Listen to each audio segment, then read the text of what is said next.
तू ही मेरे नाम का माझी, तू ही पतवार है, श्याम तेरे भरोसे मेरा परिवार है, श्याम तेरे भरोसे मेरा परिवार है। तू ही मेरे नाम का माझी,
सच्चा माही नाव भी पार होते, किसी के बीच भंवर में कभी ना दरकार होते।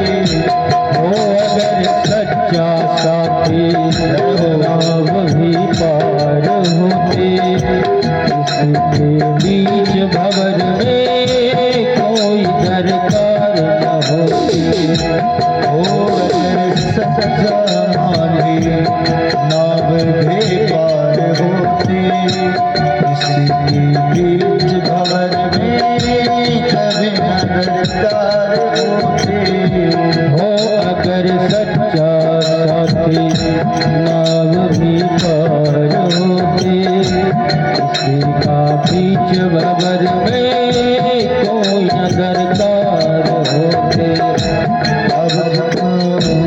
अब तेरे भरोसे,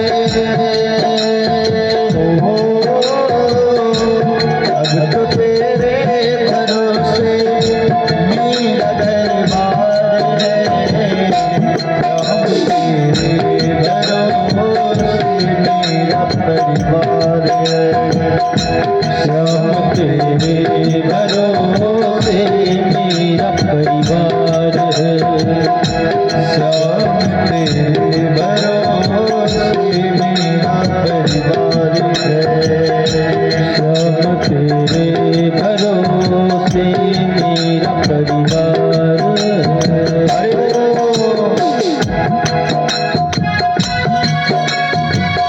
जय हो।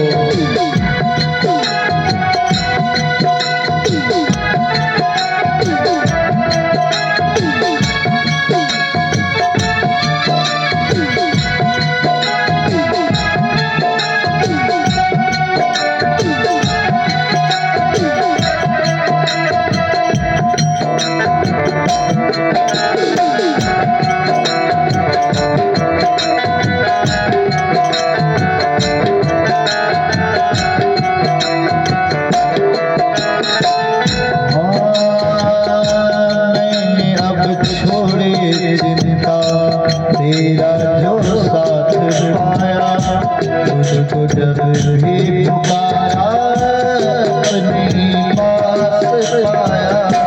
मैंने छोड़ी चिंता, तेरा जो साथ पाया, तुझे भी पुकारा तो तूने साथ पाया। मैंने अब छोड़ी चिंता, तेरा जो साथ पाया, तुझको जब भी पुकारा अपने पास पाया। मैंने अब छोड़ी चिंता, तेरा जो साथ पाया, तुझको जब भी पुकारा अपने पास पाया।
अपनों से बढ़कर सहारा तुमने दिया है, जिंदगी भर जीने का गुजारा तुमने दिया है, मुझको अपनों से बढ़कर।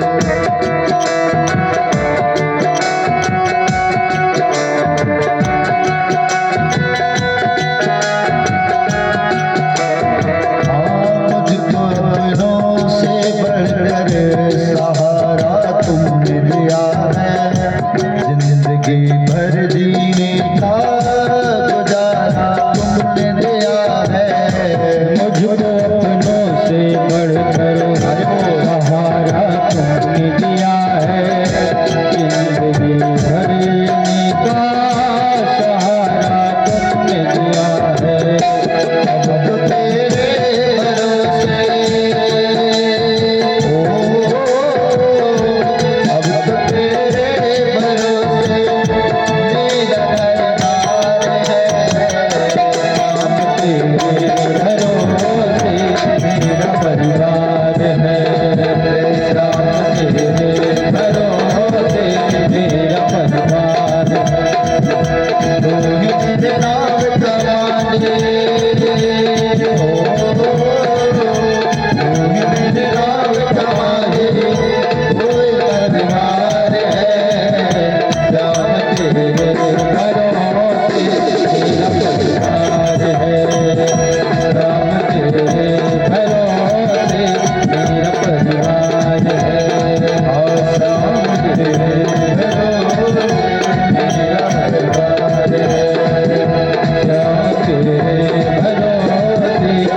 भगवत्सल भगवान की जय, करुणा निधान की जय। नारायण कल अंतिम में चर्चा चल रही थी, हम लोगों ने कथा के माध्यम से दर्शन किया भगवान की दामोदर लीला की, और भगवान आज श्री धाम वृंदावन में प्रवेश करते हैं। उस वृंदावन की शोभा क्या कि वनम वृंदा वनम नाम वसव्यम नवकाननम गोपे गोपी गवां सेव्यम पुण्याद्रे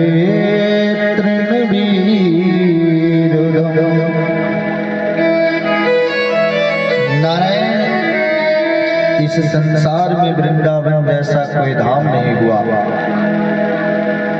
जिस वृंदावन धाम में भक्ति महारानी ताता थैया करके सदैव नृत्य करती हैं, ऐसे श्री धाम वृंदावन की ओर ठाकुर जी को लेकर के नंद बाबा समस्त गोप बालकों के सहित श्री धाम वृंदावन में आते हैं।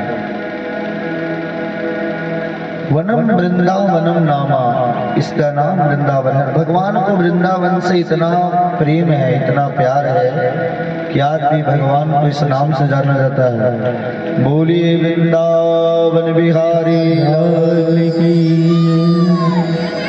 इस वृंदावन की विशेषता क्या है? जहाँ पर भक्तों के वृंद सदैव निवास करती है। नारायण मैया तुलसी का वृंद समूह जहाँ पर स्थित है, उस धाम का नाम है श्री वृंदावन। गौचारण करने के लिए तृण भी पर्याप्त मात्रा में। देखिए ग्वाला लोग तब सबसे ज्यादा प्रसन्न होते हैं जब उनको गाय के खाने की कभी कोई अभाव नहीं होता। और वृंदावन में गौचारण करने के लिए गाय के चारा की खूब व्यवस्था है। और किसी धाम को देख कर भगवान को सबसे अधिक मन लगा, जहाँ पर भगवान सबसे अधिक अपने मन को लगाए, उस धाम का नाम है वृंदावन धाम। वृंदावन की विशेषता क्या है कि वृंदावनम गोवर्धनम यमुना पुलिनानि च भिक्षा से दुत्तमा प्रीते राम माधवयोर्नृपा। सुखदेव जी कहते हैं कि राजर्षि परीक्षित, वृंदावन धाम की विशेषता ये है कि जहां पर श्री गोवर्धन नाथ विराज रहे हैं। इसी कार्तिक महीने में भगवान गोवर्धन का पूजन होता है।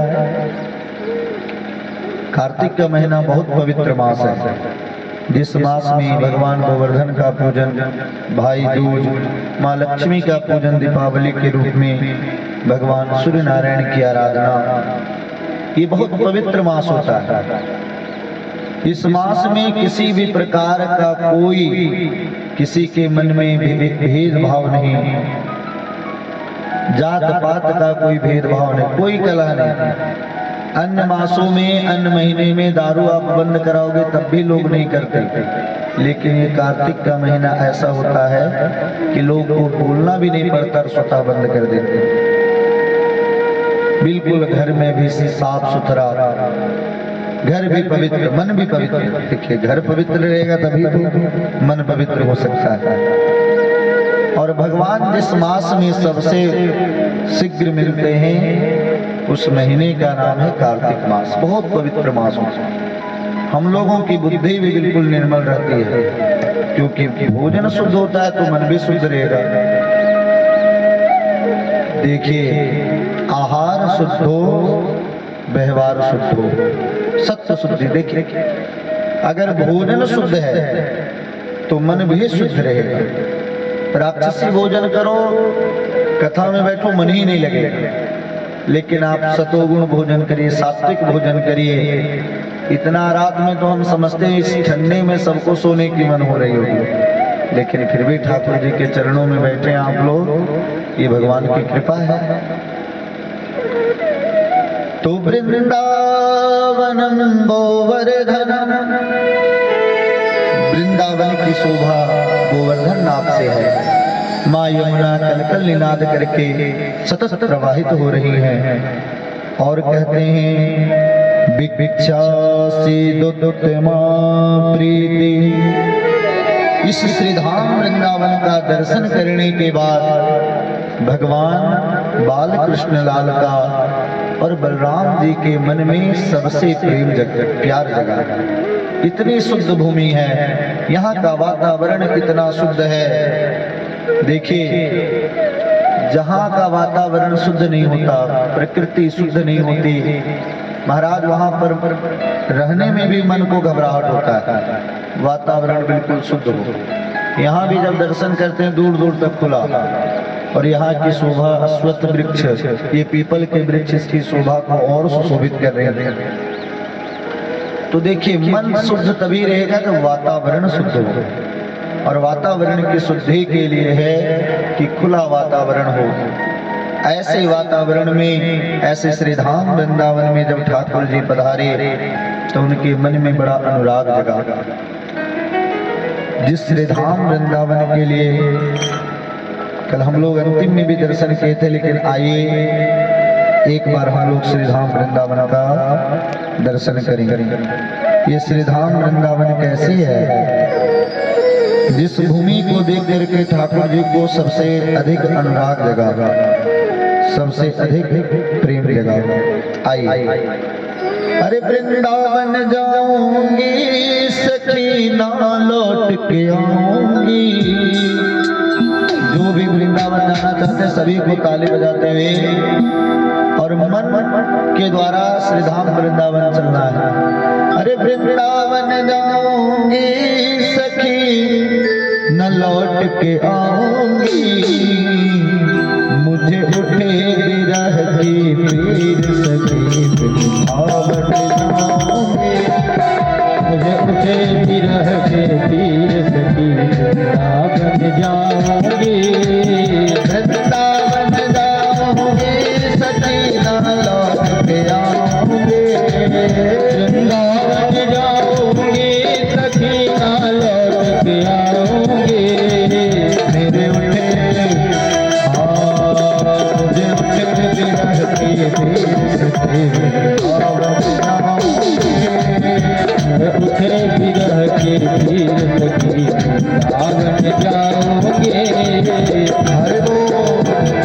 और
बोले वृंदावन बिहारी लाल की जय।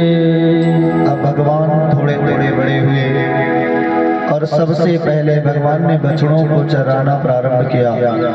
तब भगवान का नाम गोपाल पड़ा, क्योंकि इन्होंने गौ का पालन किया। गौ का अर्थ बछड़ा तो होता ही है, लेकिन गौ का अर्थ पृथ्वी भी होती है।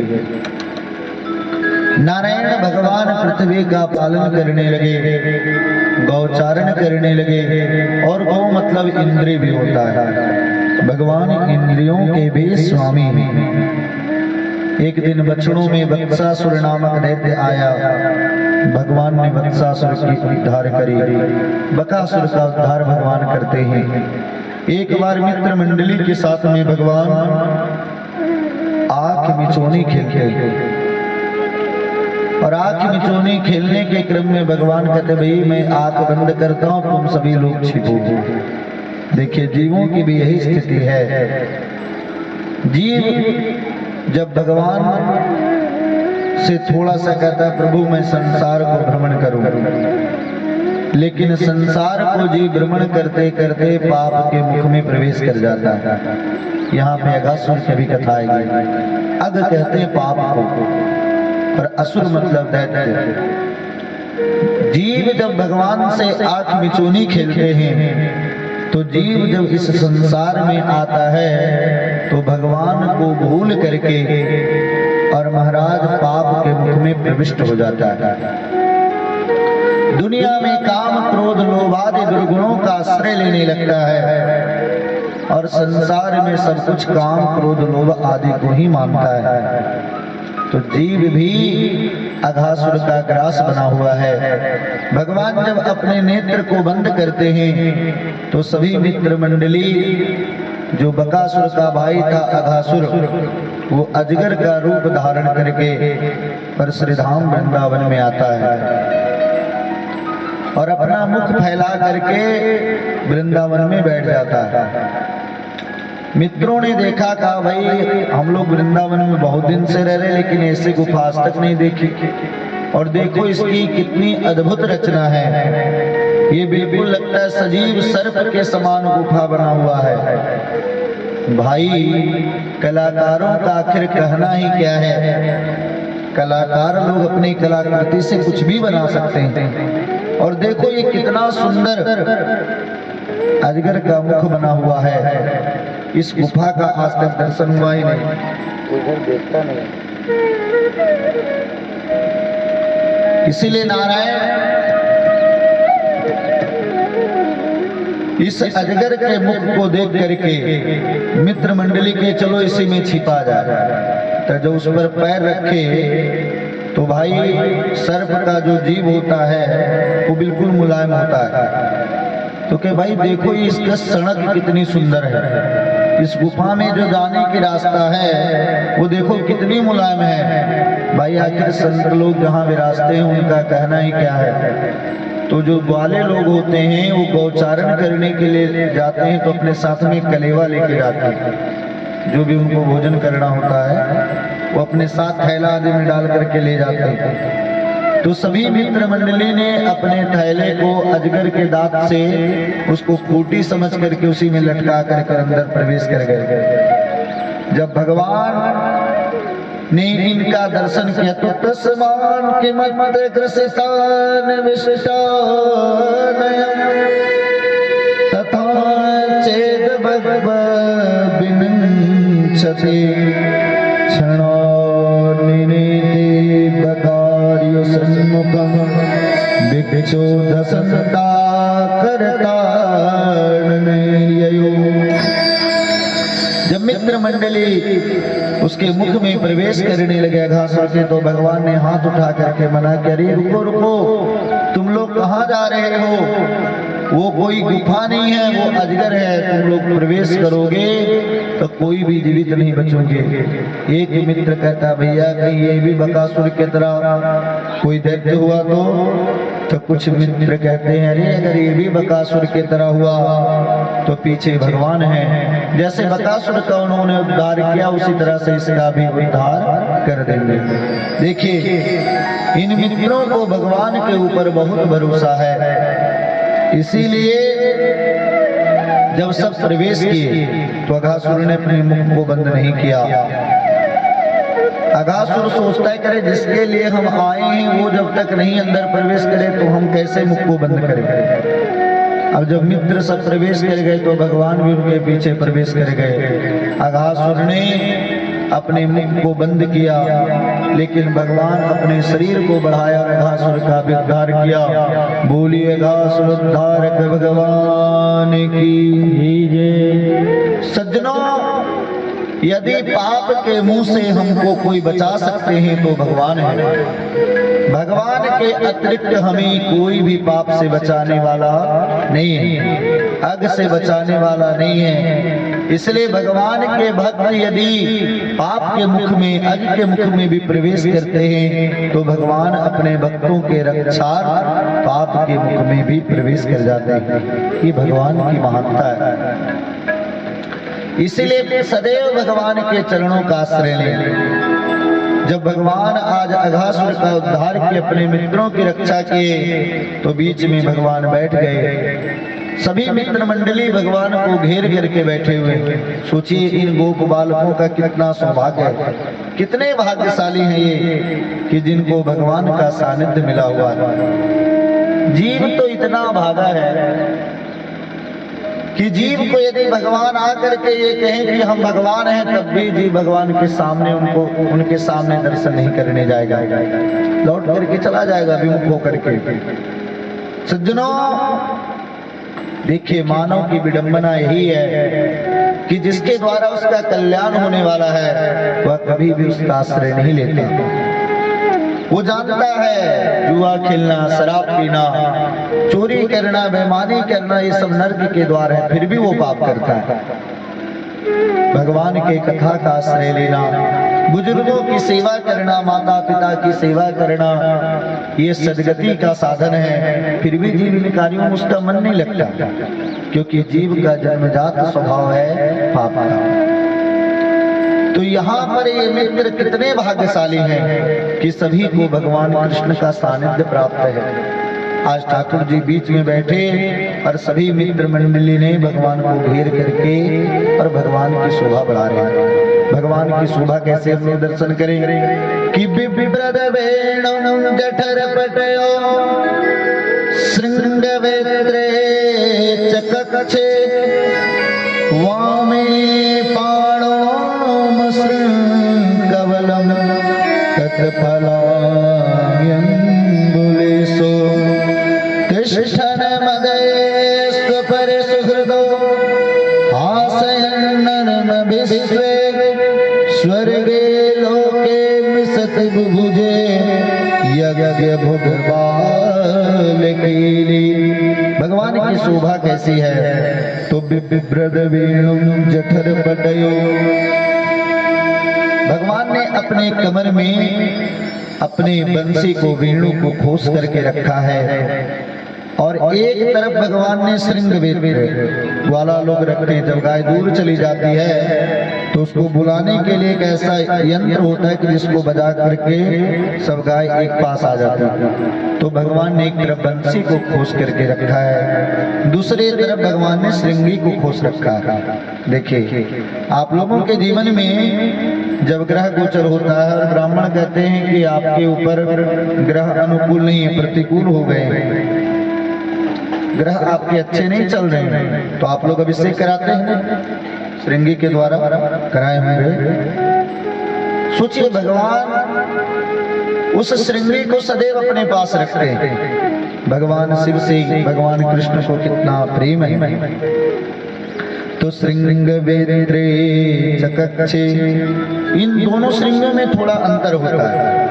जो भगवान शिव जी के ऊपर जिस श्रृंगी के द्वारा अभिषेक किया जाता है उस श्रृंगी में गौ माता का आकृति बनी होती है, लेकिन भगवान जिस श्रृंगी को धारण करते हैं, जिसको बजाते हैं, वह श्रृंगी ही गौ माता के सिंह के द्वारा बनी होती है।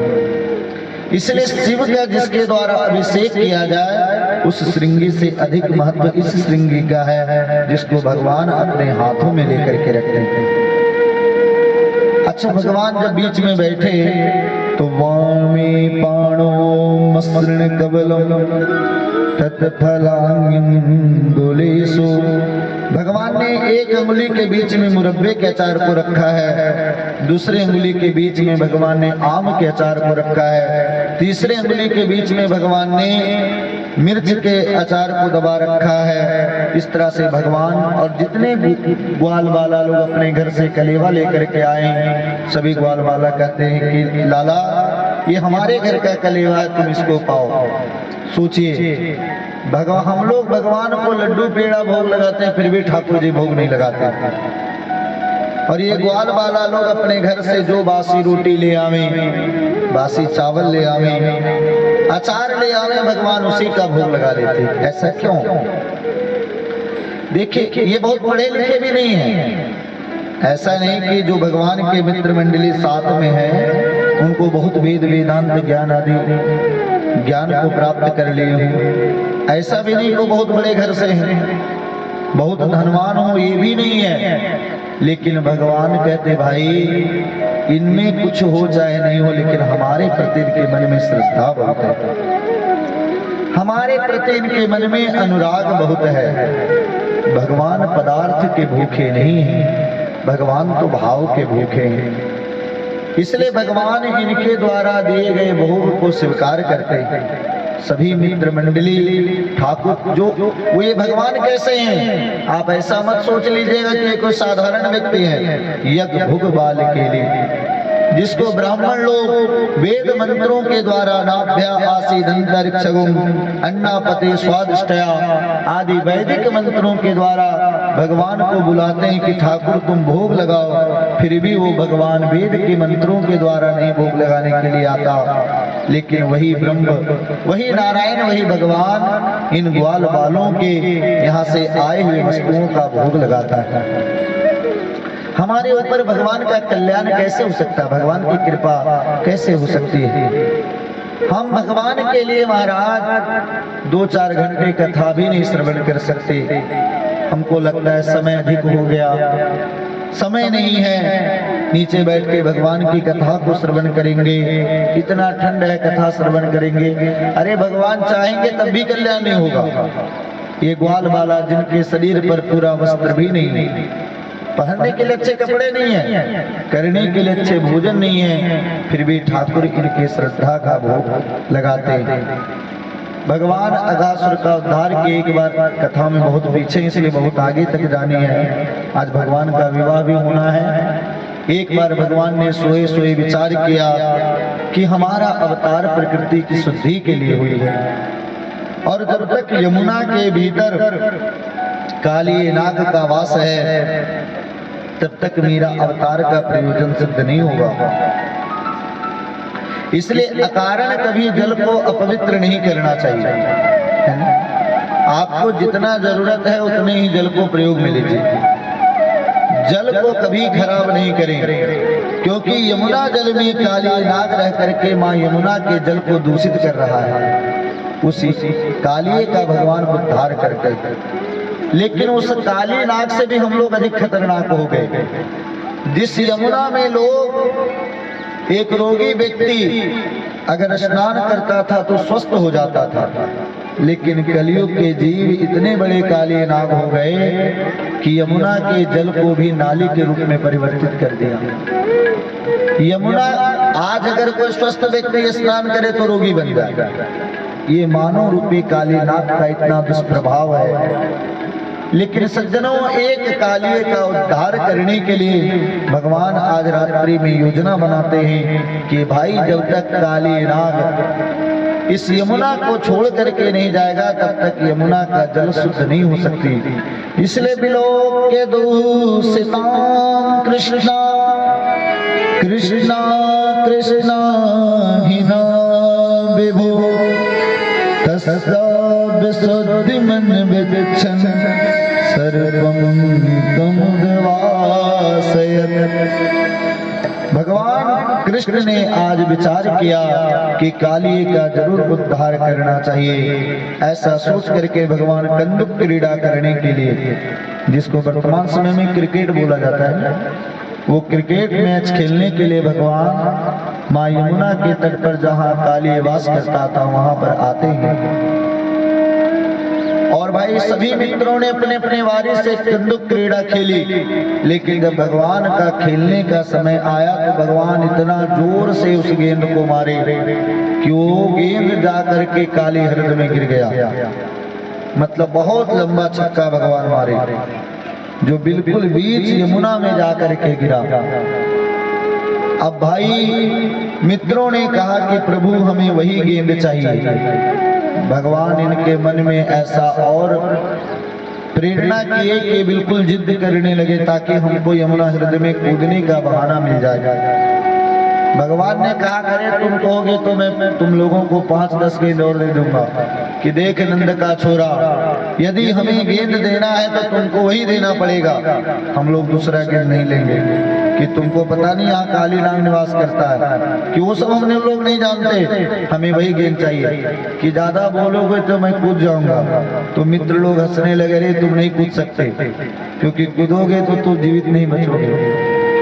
पुराणांतर ये भी कथा आती है, भागवत जी की कथा नहीं है, कि वहां पर एक कदम का वृक्ष था। ये कहते कहते भगवान उस कदम के वृक्ष पर चढ़ गए। और भाई देखिए भगवान को कदम की जो वृक्ष बहुत प्यारी है, इसलिए महापुरुषों ने भी गाया कि कदमे डारे मोरी।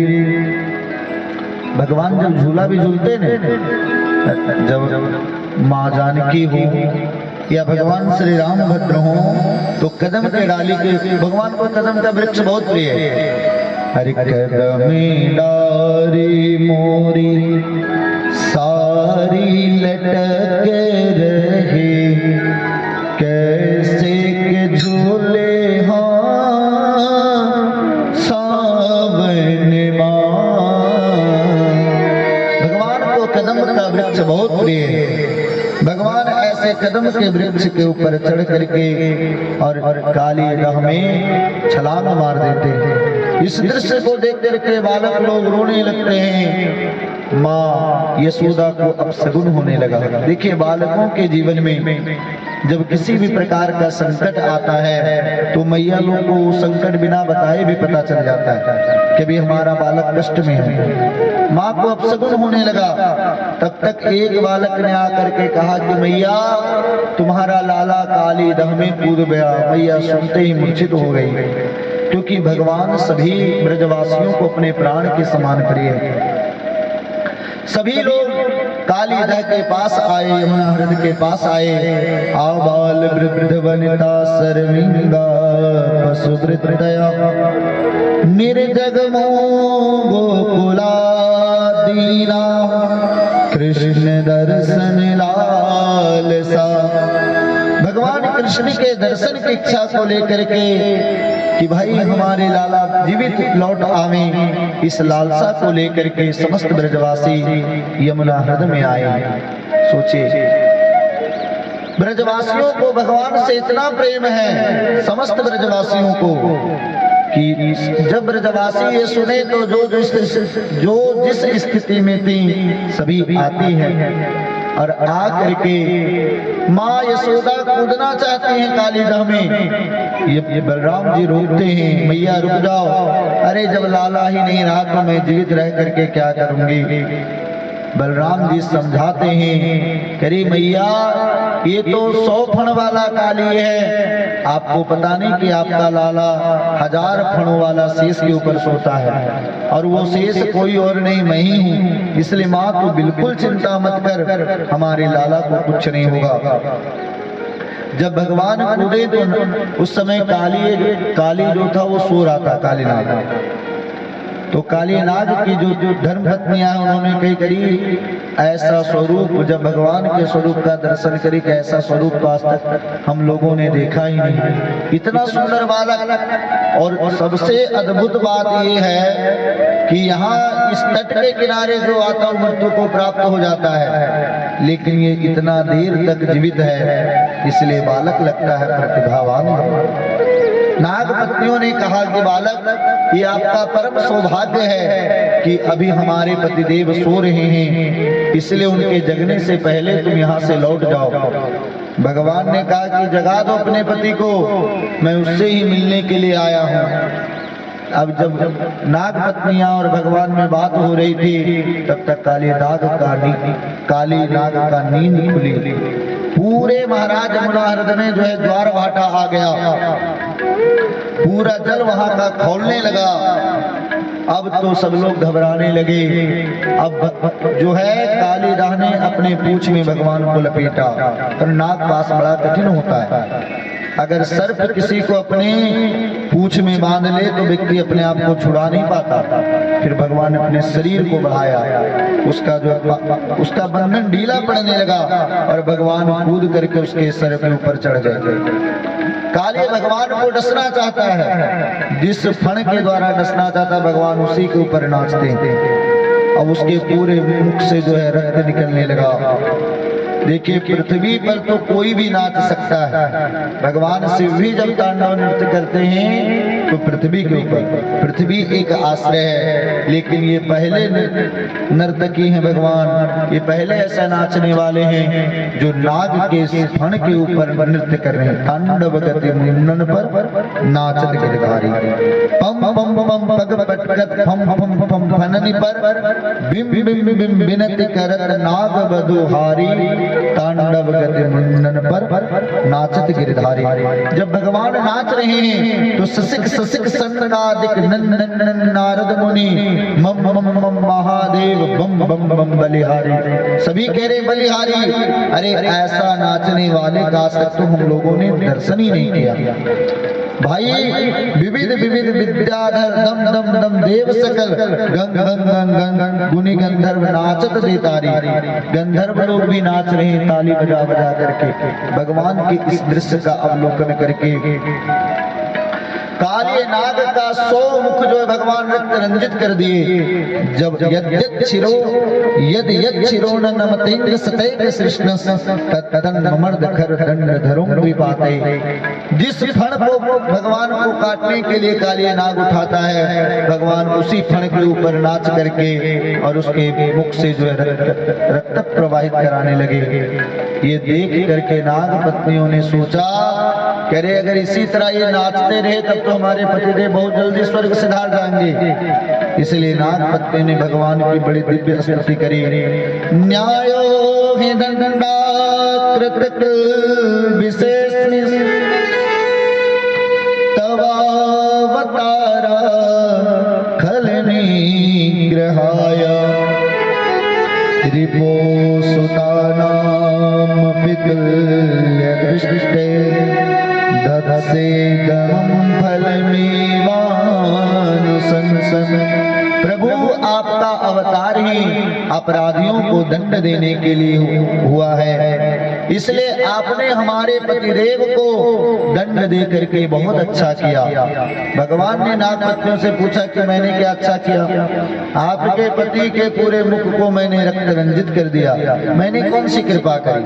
कि देखिए प्रभु, भगवान की कृपा जो कठोरता पूर्वक जो बालकों को दंड दिया जाता है माता पिता के द्वारा, तो क्या माता पिता अपने संतान के शत्रु होते हैं? नहीं, माता पिता के दंड में भी बालक का भलाई छिपा हुआ है, बालक के भविष्य की चिंता छिपी हुई है। यदि बालक बालिका को आज नहीं दंड दिया गया तो दंड हो जाएंगे, इनका भविष्य खराब हो जाएगा। तो बालक माता पिता के दंड में भी जिस प्रकार से अनुग्रह छिपी हुई है, उसी प्रकार से भगवान भी अगर किसी को दंड देते हैं तो भगवान का दंड देने के पीछे भी भगवान की कृपा छिपी हुई है। रिपोसुतानाम पितुल्य दृष्टे, प्रभु आपके दृष्टि में ना कोई मित्र है ना कोई शत्रु है।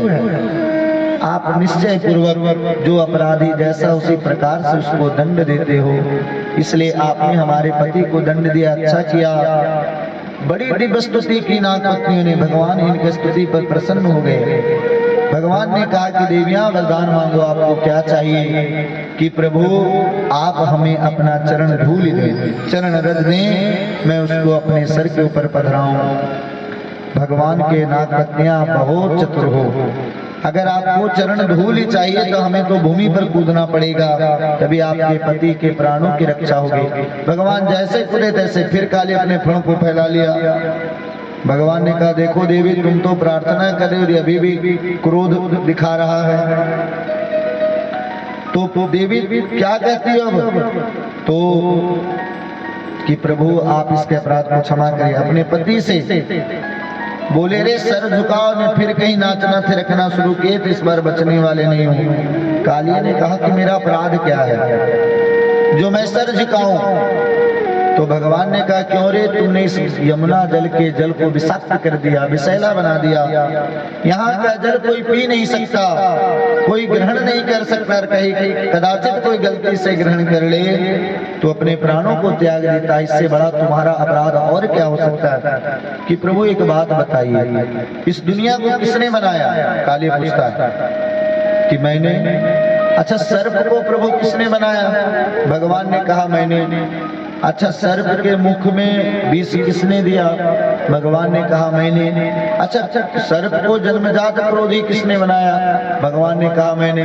कि प्रभु दुनिया बनाए आप और डांट हमको रहे हो। अरे प्रभु जो आप हमारे मुंह में विष दिए, दो चार अमृत का बूंद दे देते तो लोग हमको भी पुचकारते, घर में पालते। प्रभु किया धराया तो सब आपको है और हमको जो देखता है मुंह ही कुचल के फेंकने के प्रयास में रहता है। गलती से हम दिख जाएं तो मुंह कुचल के फेंक दे।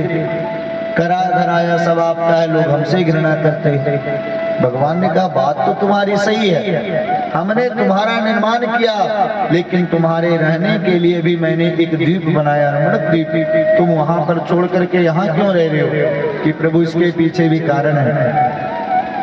आपका जो वाहन है गरुड़, वो जब आता है रमणक द्वीप में कई सर्पों को खा जाता है, क्योंकि उसका नाश्ता और भोजन ही सर्प है। एक दिन उससे हमारा झगड़ा हो गया, दौड़ाया महाराज हमें, तो हमको कोई स्थान अपने लिए सुरक्षित नहीं मिला। यहाँ पर गरुड़ आ नहीं सकता क्योंकि ऋषि सोबरी का श्राप लगा हुआ कि जब यहाँ पर कभी भी गरुड़ हिंसा करेगा तो मृत्यु को प्राप्त हो जाएगा। इसलिए यहाँ साप बस आवत नहीं, यहाँ श्राप लगा हुआ, इसलिए गरुड़ आ नहीं सकता। इसलिए हम निश्चिंत रहते हैं। भगवान के ठीक है, कोई बात नहीं, अब तुम जाओ रमणक द्वीप में वास करो। क्यों? अब कुछ नहीं करेगा गरुड़। कह रहे कुत्ते दो तरह के होते हैं, एक होते हैं पालतू और दूसरे होते हैं फालतू। फालतू कुत्ता बेचारा किसी को कुछ नहीं भी करे तो लोग उसको दो डंडा जड़ देता है, पत्थर उठा के पत्थर मार दे। बेचारा कुछ नहीं भी किया है तो रोड में बैठा है तो, और उसी कुत्ते के गले में एक पट्टा डाल दिया जाए मालिक के नाम का, फिर महाराज उसको आप मार सकते हैं। अगर उसके ऊपर बुरा दृष्टि करिएगा तो मालिक आपसे लड़ पड़ेगा, है ना? और जितना बड़ा आदमी क्या कुत्ता उसका उतना बड़ा ठाठ। अरे मुख्यमंत्री का कुत्ता भी एयर कंडीशन में घूमता है, उसके दो चार तो उसके नौकर होते हैं, तो जितना बड़ा आदमी का कुत्ता उसकी उतनी ठाठ। तो तुम आज तक फालतू कुत्ते थे, आज से हमारे पालतू हो गए। कैसे प्रभु? ये जो मेरा सर तुम्हारे चरण के ऊपर पड़ा, ये मेरा सर का पाद चिन्ह का तुम्हारे ऊपर निशान पड़ गया। अरे अब गरुड़ क्या, गरुड़ के पिता कश्यप भी तुम्हारा कुछ बिगाड़ नहीं सकते। इसलिए बिल्कुल निश्चिंत होकर के तुम वहां पे जाओ, सही करो। तो तुम प्रेम पूर्वक वहां पर जाकर के निवास करो।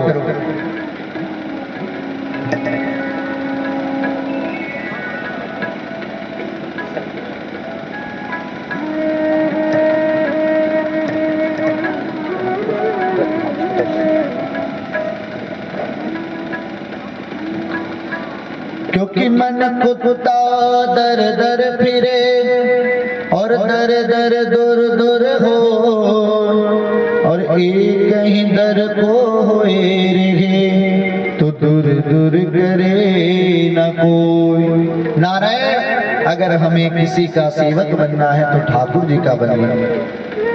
तुलसीदास जी कहते हैं कि भाई मोतिया मेरा नाम और कंठे डोरी प्रेम का जिद खींचो जान। भगवान तुलसीदास जी कहते हैं कि हमारे स्वामी राम जी हैं। जैसे लोग स्वान का नाम रखते हैं डॉक्टर, कोई मोती नाम रखता है, कोई शेरू रखता है। तो किसी ने तुलसीदास जी से पूछा कि आपका नाम आपका स्वामी ने क्या दिया? कि मोतिया मेरा नाम। तो कुत्ते के गले में पट्टी होता है ना स्वामी का, तो आपके गले में पट्टी क्या चीज का है? तो कहते कंठे डोरी प्रेम का। ये जो गले में तुलसी जी की माला है, रुद्राक्ष की माला है, यही पट्टी है। इस डोरी को अगर पहन करके आप अपने शरीर को त्यागिएगा तो कभी यमदूत आपको स्पर्श भी नहीं कर सकते। अरे यमराज के बाप भगवान सूर्य नारायण भी स्पर्श नहीं कर सकते। यही इस गले में पट्टी है। और जित खींचो उत जान, जहाँ राम जी कहते हैं, जहाँ श्याम जी कहते हैं, हम वहीं पर चले जाते हैं। बोलिए।